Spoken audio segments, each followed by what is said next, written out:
Bangun Hale, ujar Pak Daren lembut sembari mengelus pipiku. Aku mendengus kesal sembari menepis tangannya yang mengelus pipiku. Ganggu orang tidur aja hish. Hailey astaga, mah bangun. Ucap Pak Daren, masih dengan nada sabarnya. Kali ini aku merasa ada ciuman bertubi-tubi di pipi. Gembulku. Aku mendesah kesal lalu dengan terpaksa aku membuka mata dan menatap Pak Daren kesal. Apa sih? Ganggu orang tidur aja, minggir gak? Sumutku kesal dengan wajah garang. Pak Daren tersenyum geli, saya sih sebenarnya tidak mau mengganggu kamu mah, tapi di depan ada mama kamu sama Bude Erni. Mataku melebar kaget, seketika aku bangun dari tiduranku dan duduk di atas kasur. Aduh hahaha. Keluhku nyaring sembari meringis menutup mata menahan sakit di sekujur tubuhku. Badanku remuk dan sakit semua, rasanya abis kayak dihantam truk tronton. Gila Pak Daren benar-benar kesetanan. Mentang-mentang gak dikasih jatah 2 minggu. Mataku berair, dan sialannya lagi keluar setitik air mata di sudut mataku. Hei mah kenapa? Hei astaga kok malah nangis? Kalau tidak mau bangun ya udah tidak apa-apa saya hilang ke mereka kalau kamu tidak enak badan. Aku membuka mata lalu menatap Pak Daren dengan tajam. Kamu benar-benar ya Pah, dikasih kesempatan langsung tancap gas rem blong gini, badanku remuk. Semua kayak abis kena hantam truk tronton tahu. Pak Daren tertawa kecil dengan wajah tanpa dosanya, lebay kamu mah, kayak pernah kena hantam truk tronton aja. Pak Daren masih tertawa kecil sembari menatapku lembut tanpa tatapan tajam andalannya. Fa begitulah kelakuannya kalau kemauan batinnya terpenuhi, girangnya overdosis. Tapi anehnya Pak Daren nampak segar bugar. Berbeda 180 derajat denganku yang masih menahan sakit di sekujur tubuhku. Teka-teki yang selalu menghantuiku, mengapa dia bisa sesegar ini tiap abis melakukan ini? Mataku beralih menatap rambut cepaknya yang mulai panjang, lalu aku mengernyitkan dahi saat melihat rambut keringnya. Papa udah mandikan, kenapa kok rambutnya gak? Hasah, saya sudah beli hair dryer, takutnya nanti kita kegip kayak waktu itu. Kan tidak lucu, aku berdeham sembari menganggukkan kepala. Lalu, aku beranjak turun dari kasur dengan pelan-pelan. Kasihan Mama dan Tante Erni yang menunggu lama, jadi aku bergegas mandi. Sedangkan Pak Daren sudah ngibrit ke depan guna menemui mereka terlebih dahulu. Loh pengantin anyar kaet tangi. Ledek Tante Erni sembari menatapku jahil. Aku tersenyum kikuk sembari berjalan cepat menuju mereka. Rambutku sudah kering meskipun tidak terlalu kering. Entah mengapa keringnya lama mungkin karena hair dryer yang dibeli Pak Daren kualitasnya beda seperti hair dryer sebelumnya. Badanku bergerak untuk mencium tangan mamaku yang berada di sofa ujung dekat tempat aku berdiri. Lalu aku beralih ke Tante Erni dengan mencium tangannya dan cipika-cipiki. Pak Daren kemana? Tanyaku bingung saat melihat tidak ada Pak Daren di ruang tamu itu. Walah wis rabi kok iseh panggil Pak Wae toh. Nduk, mbok ya dipanggil papi ben gaul sikit gitu, loh.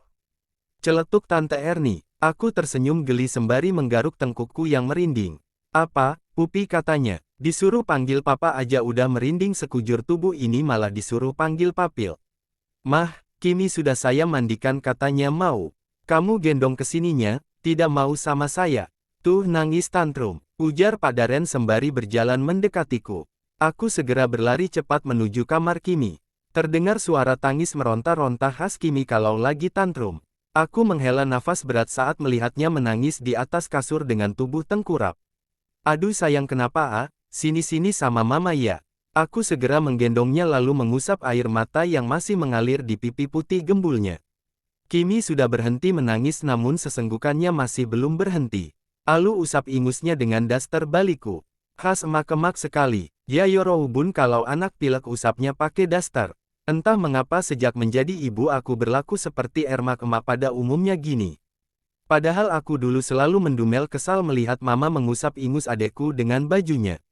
Aku berjalan menuju ruang tamu lagi dengan Kima berada di gendonganku. Kimi ku gendong dengan gaya ala koala sehingga tubuh gempalnya menghadapku. Wajah Kimi ditenggelamkannya di leherku dengan sedikit sisa sesenggukan. Aku mengelus-elus punggungnya sembari berjalan lurus dan cepat. Sesampainya di ruang tamu Kimi diambil alih sama Tante Erni dan untungnya dia mau. Sehingga Tante Erni sekalian menawarkan diri untuk menyuapi sarapan Kimi. Tante Erni sengaja menghindar dan menjauh dengan alasan menyuapi Kimi ke kebun belakang rumah.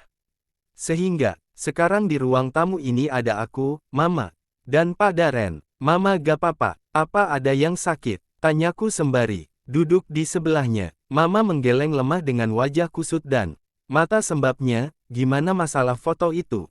Aku menghela nafas berat. Mama gak perlu khawatir, semua sudah beres. Mama jangan banyak pikiran dulu. Ya tidak bisa Kak. Namanya juga anak kena musibah. Mana bisa Mama tidak memikirkannya? Aku terdiam membeku. Benar juga omongan Mama. Jika aku di posisinya pasti aku nangis terseduh-seduh tiap menit dan berofiria. Namun Mama tampak tegar meskipun wajahnya kusut dan mata sembabnya tidak bisa berbohong bahwa dia sangat tertekan serta khawatir dengan keadaan anak belianya itu. Saya sudah membereskan skandal foto itu Ma, dan saya juga sudah bergerak mencari Riris sejak kemarin malam, semoga saja secepatnya bisa ketemu ya Ma. Ujar Pak Daren panjang lebar dengan raut dinginnya yang kembali ke setelan pabrik. Terima kasih Nak Daren, maaf selama mengenal keluarga kami ini kamu selalu direpotkan terus.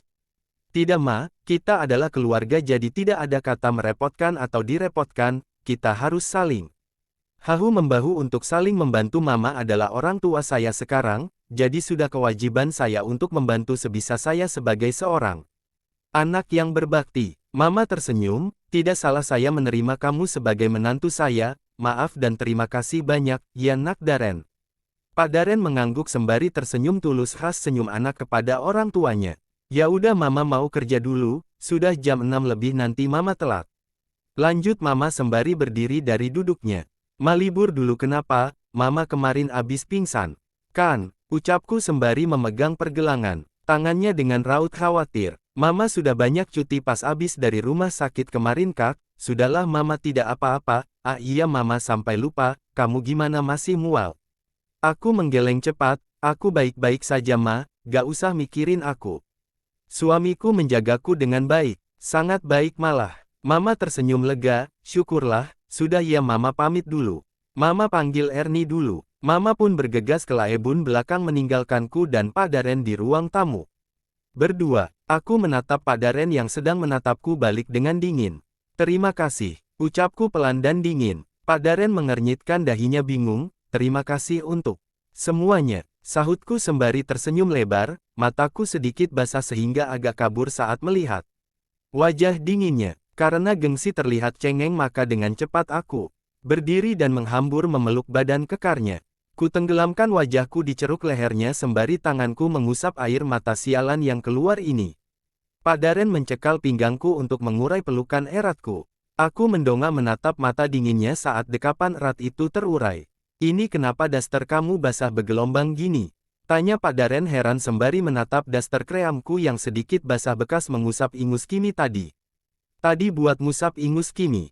Pak Daren menatapku jijik, kan ada tisu kenapa pakai daster sih Ma? Uang saya masih banyak tidak? Akan bangkrut jika kamu memakai tisu sepuasnya. Aku memutar hola mataku malas, aku tidak berniat menghemat, tapi emang spontan saja. Papa gak akan ngerti kalau belum menjadi ibu. Saya kan bapak, ngapain jadi ibu? Kamu niat nyuruh saya jadi transgender. Duh capek banget ngomong sama bapak-bapak milenial, dahlah aku mau ambil Kimi dulu. Aku beranjak dari pangkuannya, dan hendak pergi ke kebun belakang untuk mengambil Kimi. Tapi Pak Daren seakan malas melepaskanku, sehingga dia mengalungkan tangan panjangnya di perutku. Yakin capek ngomong sama saya? Kemarin malam kamu mohon-mohon ke saya loh, mana nyosor duluan. Gini balasan kamu ke saya. Aku terdiam, pipiku terasa panas. Terbakar. Sialan kenapa dia bahas kelakuan absetku kemarin malam. Sih, pipi kamu kenapa merah kayak tomat gini Ma? Tanya Pak Daren sembari mengelus pipiku dengan ibu jarinya. Sialan pakai nanya peka dikit napa, aku tuh malu. Lepas Pak ntar kegip Mama sama Tante Ernie, ujarku sembari mencoba melepas dekapannya yang erat itu. Mataku melihat ke sana kemari pokoknya gak mau lihat Pak Daren dulu, soalnya entar pipiku malah makin merah menahan salting Hicks. Pak Daren tertawa kecil, kamu kalau salting gini bikin saya gemas pengen cium kamu Ma. Mataku melotot tajam, dengan sengaja ku tepuk dadanya dengan keras. Pak Daren tertawa nyaring, namun tawanya terhenti saat mendengar interupsi Mama dan Tante Ernie. Maaf mengganggu, kami permisi dulu ya, assalamualaikum, ucap mereka kompak sembari berjalan cepat ke arah pintu depan. Aku dan Pak Daren sama-sama terdiam membeku, lagi-lagi kami melakukan hal yang memalukan diri sendiri. Lebih memalukan lagi aku melihat Mbok Sarmi, berdiri mematung dengan Kimi di gendongannya. Dia melihatku dan Pak Daren dengan terhenyak kaget. Setelah sadar dia pun gelagapan dan pergi ke dapur. Aku menghela nafas kesal, emang Pak Daren biang kerok. Sembari berdiri dari dudukku, ya Riris sudah ketemu, entah bagaimana cara Pak Daren menemukannya. Yang penting dia ketemu itu sudah lebih dari cukup. Dan saat ini kami sedang berada di Driorejo, rumah mamaku. Pak Daren yang sedang memangku Kimi itu tampak terkejut mendengar ucapanku tadi. Tangannya dengan segera mencekal lenganku. Jaga emosi kamu saat di sana, pintanya dengan menatap mataku dingin seperti biasanya. Aku mengangguk, lalu mataku menatap mama yang masih menangis sesenggukan. Tanpa pikir panjang aku segera berjalan menuju kamar Riris. Berbagai pertanyaan sudah berkecamuk di pikiranku dan ingin segera kulepaskan. Ceklek, pintu berwarna coklat itu berhasil kubuka. Nampak, Riris tidur menyamping membelakangiku. Segera kututup kembali pintu itu dengan pelan, lalu berjalan menuju kasur dengan langkah mengendap-endap. Kenapa kak? Tanya adekku sembari membalikkan badannya. Aku yang sedang mendudukkan badanku di kasur dengan hati-hati itu seketika tersentak kaget. Loh tak kirain tidur. Dia menggeleng, matanya nampak memerah sembab disertai kantung mata berwarna gelap yang mencolok. Aku menghela nafas berat, tanganku menyibak. Poninya yang acak-acakan di dahinya. Aku tidak melakukan sejauh itu sama Rizal, only kissing tidak lebih, kakak tenang saja. Ujar Riris lagi, kali ini dia beringsut bangun dari tidurnya dan duduk. Menghadapku, tanganku bergerak melingkupi telapak tangannya dan menggenggamnya erat, that's okay, gimana keadaan, kamu sekarang? Fine kak, tapi kenapa kakak jemput Alu, pak? Padahal aku hampir saja mendapatkan Pandora itu. Mataku membelalak lebar, Pandora. Jangan bilang. Kamu melakukan ini semua demi membantu kakak mencari Pandora itu. Riris mengangguk, kakak sudah mengorbankan hidup kakak untuk menjadi istri Pak Daren, jadi aku akan membantu kakak mendapatkan Pandora itu agar kakak tidak bertanya-tanya. Tidak akan kubiarkan Pandora itu menyakiti kakak apapun yang terjadi. Aku tertegun, mataku seketika basah menahan keharuan. Kamu tidak perlu melakukan sejauh ini Riz, gimana kalau misal Rizal berbuat nekat? Riris tersenyum samar, dia menyukaiku kak, sangat. Menyukaiku, dia tidak akan mampu melakukan hal yang menyakiti aku, tenang saja. Dia berbeda dengan kakaknya, Rega emang bajingan. Sebentar, katamu only kissing tapi kenapa foto yang beredar malah seperti kalian melakukan di luar batas? Semua kerjaan Rega kak, dia tahu maksudku mau memacari adiknya hanya demi mendapatkan Pandora. Makanya dia melakukan senekat itu biar bisa ketemu kamu dan menjebakmu. Hah? Gimana? Kenapa? Makin bulet nenek koyok sinetron. Riris tertawa kecil, wajah pucatnya menatapku dengan lembut. Aku hanya mendapatkan satu Pandora saja kak, sisanya aku tidak bisa mendapatkannya karena kesempatanku hanya hari ini harusnya. Tapi mengapa kakak malah mencariku dan membawaku ke sini? Bagaimana kakak bisa diam saja saat melihat kamu kabur bersama pacarmu itu? Gila apa ya, sudah lupakan Pandora itu, kamu menjauhlah dari Rega, dia benar-benar gila. Tidak, aku akan tetap mencari tahu kak apapun yang terjadi. Ucap Via Keke dengan mata membara nekat. Enggak, biar kakak aja, nanti kakak akan menanyai Pak Daren ataupun mama. Riris tertawa sumbang, mama tidak mungkin diceritakan aibnya suamimu kak, pantas saja dia melarangmu bercerai. Mana ada orang jahat dengan sukarela mengakui kesalahannya. Aku terdiam, benar juga omongan Riris. Baiklah berarti kakak cuma perlu mendesak Pak Daren agar mengakuinya kan, dengan terus bertengkar dengannya, dan akhirnya ada ponakanku part 2 dan seterusnya. Sindir Riris sembari menatap perutku. Aku menghela nafas berat, berarti kakak harus mendesak Rega bukan, hanya itu jalan satu-satunya. Terakhir kali kakak mendesak Rega malah kakak hampir saja dilecehkan olehnya kan, sudahlah biar aku saja, ada Rizal bersamaku. Tidak, berhenti Riris kakak mohon. Tidak kak, karena Pandora yang aku dapatkan kemarin adalah ayah kita merupakan mantan sopir pribadi Pak Daren. Jadi aku tidak akan menyerah. Demi ayah, karena dari awal aku yakin ayah tidak berselingkuh. Sebentar, mantan supir. Lalu hutang itu, selingkuh. Tapi bukti sudah menunjukkan semuanya, kamu juga lihat sendiri kan Riz kalau ayah selingkuh. Bukti bisa saja dimanipulasi Kak, segila-gilanya seorang ayah dia pasti akan datang untuk menikahkan anaknya apapun alasannya, tapi kemarin ayah kita gak datang dengan alasan sibuk dengan selingkuhannya katanya. Bukankah itu janggal sekali Kak? Aku curiga Kiyah kita sudah meninggal. Mataku melotot kaget. Tidak mungkin. Ucapan Riris tadi seakan berputar-putar di otakku. Aku yang sedang terduduk dengan bersandar di kepala ranjang kamarku itu hanya bisa diam dan merenung. Ayah supir Padaren. Lalu hutang itu. Selingkuh. Mengapa semuanya rumit sekali? Kita menginap di sini saja ya. Sudah jam 10, hujannya juga deras sekali. Ucap Padaren tiba-tiba.